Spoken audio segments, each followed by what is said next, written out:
Bonjour tout le monde. J'aimerais commencer et je voudrais aujourd'hui vous parler du phénomène qui pose à plusieurs calamités sociales dans la société, car les jeunes qui n'ont rien à faire, ils commencent à prendre la drogue, la violence, etc. Mon objectif du chômage, du point de vue économique, est interprété comme le résultat d'un déséquilibre entre l'offre et la demande d'emploi sur le marché du travail. Et pour l'explication du chômage ou bien de ce travail, notre plan repose sur les points suivants. Tout d'abord, une définition bien. Qu'est-ce que le chômage? Une introduction en général. Puis, on va commencer par les mesures du chômage. Ensuite, les types du chômage. Le troisième point, les causes du chômage. Quatrièmement, on va traiter les conséquences du chômage. Cinquièmement, les principales caractéristiques du chômage. Et avant de conclure la situation du chômage au Maroc, on va présenter quelques solutions pour faire face au chômage. Bon, pour la définition du chômage, le chômage, c'est un dysfonctionnement ou un déséquilibre du marché du travail qui résulte d'une offre de travail abondante par rapport à la demande de travail. Autrement dit, l'offre de travail est supérieure que la demande de travail. Le chômage, ou bien le chômeur au sens du HCP au commissariat du plan, le chômeur est toute personne âgée de 15 ans et plus qui n'a pas une activité professionnelle et qui est à la recherche d'un emploi. Maintenant, on va traiter les mesures de chômage. On peut calculer le taux de chômage pour n'importe quelle sous-partie de la population. Par exemple, le taux de chômage des femmes, des hommes, des diplômes, des âges de 15 ans et plus. Il suffit de faire, par exemple, le taux de chômage est égal au nombre de chômeurs divisé par la population active fois 100. Autrement dit, que le taux de chômage exprime la part des chômeurs dans la population active âgée de 15 ans et plus. Le taux d'activité représente la population active exprimée en pourcentage de la population âgée de 15 ans et plus. Le taux d'activité est égal à la population active divisé par la population âgée de 15 ans et plus fois 100. Les types du chômage. Premièrement, le chômage frictionnel. Chômage frictionnel résulte d'imperfections du marché observables, même en situation du plein emploi. Il correspond à un chômage d'adaptation lié au délai d'ajustement de la main-d'œuvre entre deux emplois. Le chômage frictionnel désigne la période de chômage provoquée par la transition et le délai nécessaire à une personne pour trouver un autre emploi.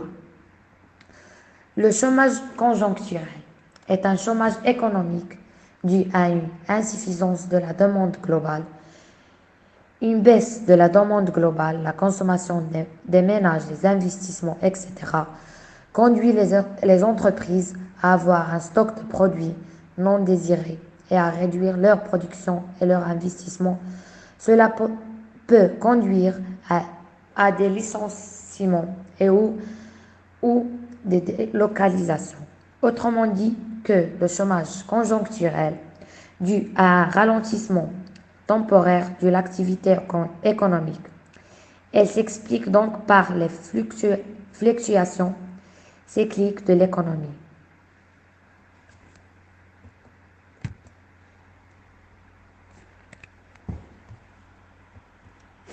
Le chômage structurel est dû à des inadéquations entre les qualifications des individus et les emplois. Il y a une adéquation entre l'offre et la demande. Les progrès technologiques jouent un rôle déterminé dans l'existence de ce type de chômage. Le chômage structurel est le taux de chômage lié à une adéquation durable entre l'offre et la demande sur le marché du travail. C'est la structure de l'économie qui en est la cause et non la conjoncture économique. Le chômage partiel. Lorsqu'une entreprise rencontre des difficultés, il peut, sous condition de mettre en place une activité partielle de ses salariés pour éviter d'avoir à licencier. Les salariés concernés doivent percevoir une indemnité chômage partiel ou technique versée par l'employeur. Le chômage technologique et la perte d'emploi causée par les changements technologiques. C'est un type de chômage structurel. Les changements technologiques incluent généralement l'introduction de machines mécaniques, ainsi que des processus de décision automatiques améliorant l'efficacité. Le chômage technologique est la perte d'emploi causée par les changements technologiques. Et maintenant, on va voir les causes du chômage. Pour les néoclassiques, le coût du travail, le salarié, plus les charges sociales, décourage les entreprises à embaucher, d'où montée du chômage. C'est-à-dire que les classiques parlent d'un chômage volontaire causé par des salaires inflexibles et trop élevés, qui réduisent la rentabilité des entreprises et ne les incitent donc à produire davantage et à embaucher.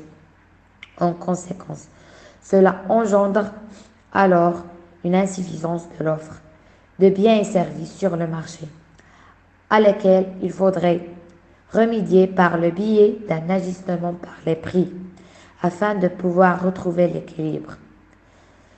Le chômage existe car les salaires sans rigides ne changent pas. Le travail est une marchandise.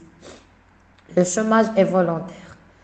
Pour les Keynésiens, l'insuffisance des marchés pour écouler la production n'incite pas les entreprises à créer des emplois, ce qui engendre le chômage. Pour les Keynésiens, le chômage involontaire, dû à l'anticipation par les entreprises d'une insuffisance de la demande, qui ne se traduit pas par une baisse des prix des produits vendus sur le marché, mais plutôt par une réduction des quantités offertes, qui parle d'un équilibre de sous-emploi, car les besoins en main-d'œuvre s'amoindrissent, ce qui conduit à l'accroissement du chômage. Le travail n'est pas une marchandise.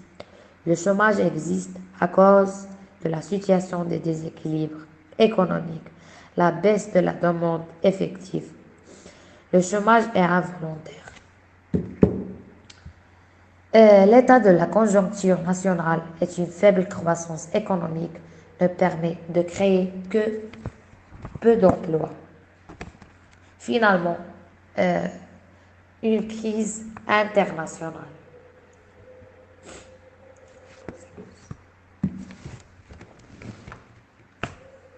Les conséquences du chômage sur deux plans.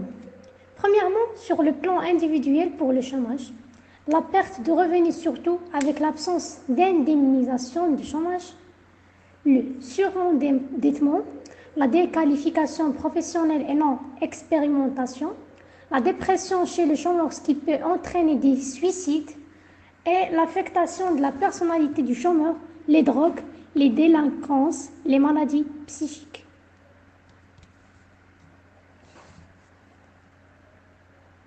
Et sur le deuxième plan, socio-économique global, l'économie ne profite pas de son capital immatériel, c'est-à-dire la perte et le gaspillage des énergies humaines et donc une influence sur la croissance. La perte du pouvoir d'achat, donc la diminution de la demande, l'angoisse de l'entourage familial, le développement du travail au noir et finalement l'exode.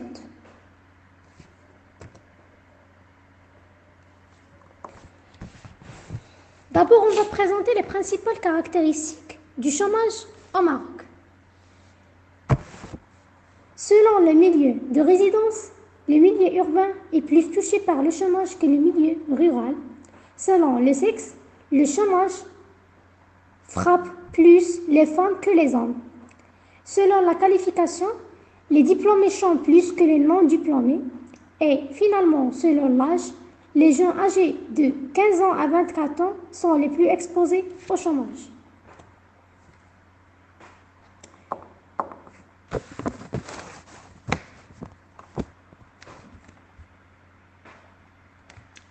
Quelques solutions pour faire face au chômage.